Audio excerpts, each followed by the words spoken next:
মই যেতিয়া পঞ্চম মান শ্ৰেণীত পঢ়ি আছিলো ক্লাছ 5ত গোলাপ বৰবৰা ডাঙৰীয়াৰ মন্ত্ৰীসভাৰ বিৰুদ্ধে অনাস্থা প্ৰস্তাৱ আহিছিল ক্লাছ 5ৰ মই ষ্টুডেন্ট আছিলো বিধায়ক নিবাসত সোমাই গৈ তেতিয়াৰ নগেন বৰুৱা খুমটাই সমষ্টিৰ বিধায়ক আছিল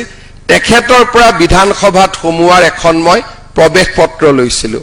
আৰু বিধানসভাত সোমাই সেই সময়ত গোলাপ বৰবৰা ডাঙৰীয়াৰ অনাস্থা প্ৰস্তাৱৰ বিতৰ্ক মই প্ৰত্যক্ষ কৰিছিলো সেই দিনাখন মই দেখা পাইছিলো যে কি ধৰণে যিসকলে তেওঁক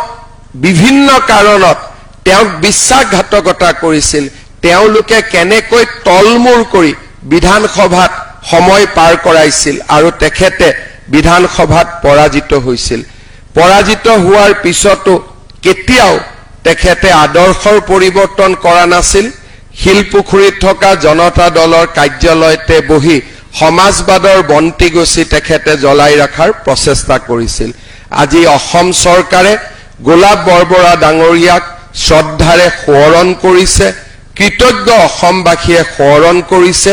মই বিশ্বাস কৰো গোলাপ বৰবৰা ডাঙৰীয়াৰ শাসনকালৰ ওপৰত তেখেতৰ সমাজ জীৱনৰ বৰঙণিৰ ওপৰত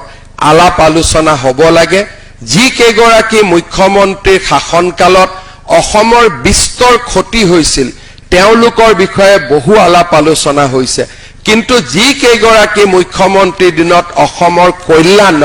কল্যাণৰ আদৰ্শৰ বন্তি জ্বলিছিল তেওঁলোকৰ বিষয়ে আজিও আলোচনা হোৱা নাই